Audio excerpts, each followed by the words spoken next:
Hello friends, आप देख रहे हैं टीच विथ ट्रिक्स। दोस्तों, यहाँ पे मैं लेके आई हूँ एसएससी के प्रीवियस ईयर के कुछ क्वेश्चंस हैं जो पहले भी एसएससी में आ चुके हैं और अभी हाल ही में सीएचएसएल का एग्ज़ाम भी आने वाला है। तो एसएससी जो है अपने क्वेश्चंस जो है वो रिपीट करती है, जैसे सीजीएल के सीपीओ में आ गए, सीपीओ के एमटीएस में, एमटीएस के सीएचएसएल में।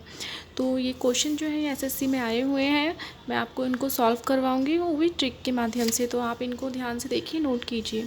दोस्तों, फर्स्ट क्वेश्चन यहाँ पे जो है वो है, एक घड़ी 1 बजे 1 बार, 2 बजे 2 बार, 3 बजे 3 बार और इसी प्रकार आगे भी बजती है, तो ये 24 घंटे में कितनी बार बजेगी। तो हमें बताना है कि ये 24 घंटे में कितनी बार बजेगी। सिंपली इसमें आपको 1 से लेकर 1 2 3 4 इस तरह से 12 तक काउंटिंग करनी है। इसकी ट्रिक है, बहुत अच्छी है, आप इसको नोट कर लीजिए। हमने यहाँ पे 1 से लेकर 12 तक काउंटिंग करी है। काउंटिंग करने के बाद यहाँ पे इधर से 12 और इधर से 1 दोनों को हम प्लस कर देंगे तो 13 हो जाएगा, और 13 से 1 कम 12, दोनों को हमने प्लस किया 13 और मल्टीप्लाई का साइन, 13 से 1 कम 12 और इसके अपोन में 2 से फिर हम इसको डिवाइड कर देंगे। जब 2 से डिवाइड कर देंगे तो 6 आ जाएगा, और यहाँ पे जो 13 है, 13 को 6 से मल्टीप्लाई करने के बाद हमारा यहाँ पे आ जाएगा 78।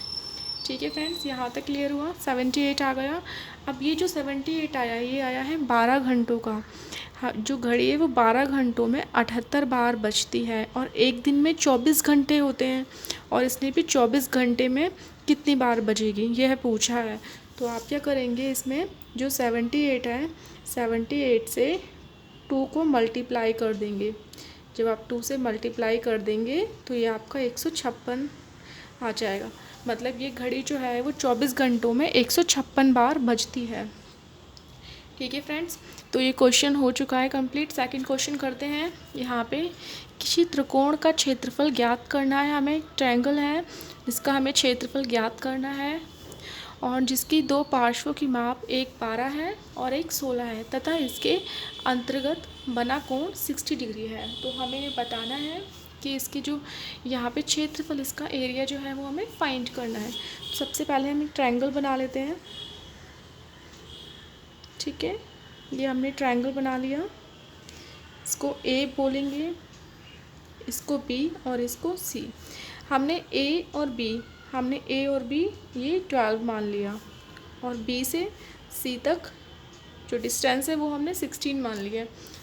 और फिर ये बोलता है कि इसके अंतर्गत बना एक कोण 60 डिग्री है। 60 डिग्री का एक कोण है जो 60 डिग्री है, ये बी आपका 60 डिग्री हो गया। तो इसका जो फॉर्मूला है वो कौन सा है, और इसका हमें अभी एरिया निकालना है। तो कैसे निकालेंगे, तो एरिया का फॉर्मूला होता है, यहाँ पर अगर इस तरह के क्वेश्चन है जिसमें 2 भुजाएं दे रखी हैं और एक कोण दे रखा है, तो इसमें हमेशा यही फॉर्मूला लगेगा। आप इसको नोट कर लीजिए, 1/2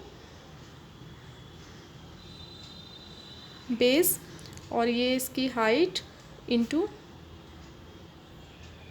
यहाँ पे साइन थीटा हो गया आपका। ठीक है, अब जो 1/2 है उसको हम यहाँ पे लिख लेंगे, और जो इसका बेस है वो 16 होगा, और हाइट हम इसको मान लेते हैं इसकी, ये 12 जो है,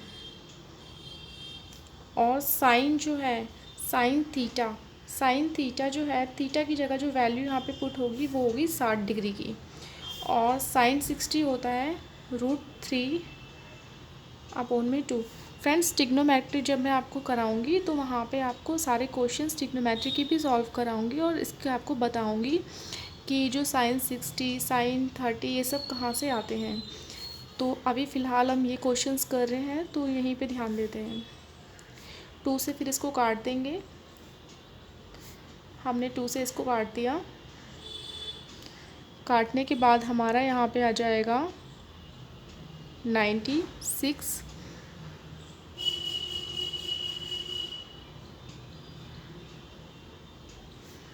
और 48√3, ये इसका आंसर है। ठीक है फ्रेंड, तो देखिए ट्रिक से हमने कितनी इजीली सॉल्व कर लिया। अगर हमें इसका ये फॉर्मूला आता है तो हम इजीली इस क्वेश्चन को कर सकते हैं, अगर हमें इसका फॉर्मूला नहीं आता तो नहीं कर सकते। इसमें मेन चीज़ आपको ध्यान रखने वाली ये है कि कोई भी ट्रायंगल दिया है जिसका हमें एरिया फाइंड करना है और उसकी 2 साइड्स हमें दे रखी है और एक यहाँ पे इसका जो कोण है वो भी दिया हुआ है, तो ये वाला फॉर्मूला इसके अंदर पुट करना होता है।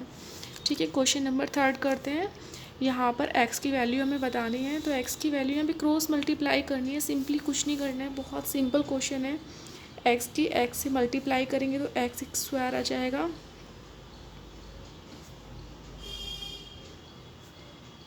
ये रूट में चले जाएगा।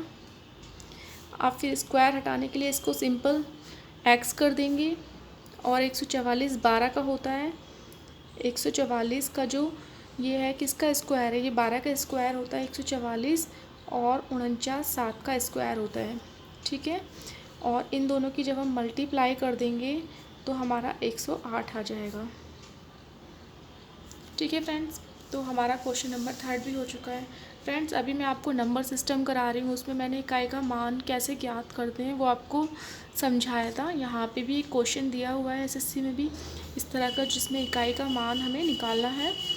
तो यहाँ पे अगर इस तरह का क्वेश्चन आता है, जैसे कि वहाँ पे जो सिंपली क्वेश्चन थे उनमें हमें एक बार वैल्यू दे रखी थी, लेकिन यहाँ पे डबल वैल्यू है, एक ब्रैकेट के अंदर और एक ब्रैकेट से बाहर, ब्रैकेट के अंदर और ब्रैकेट से बाहर, इस तरह से।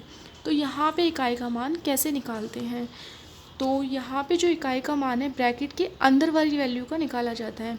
जैसे कि यहाँ पे 1 है,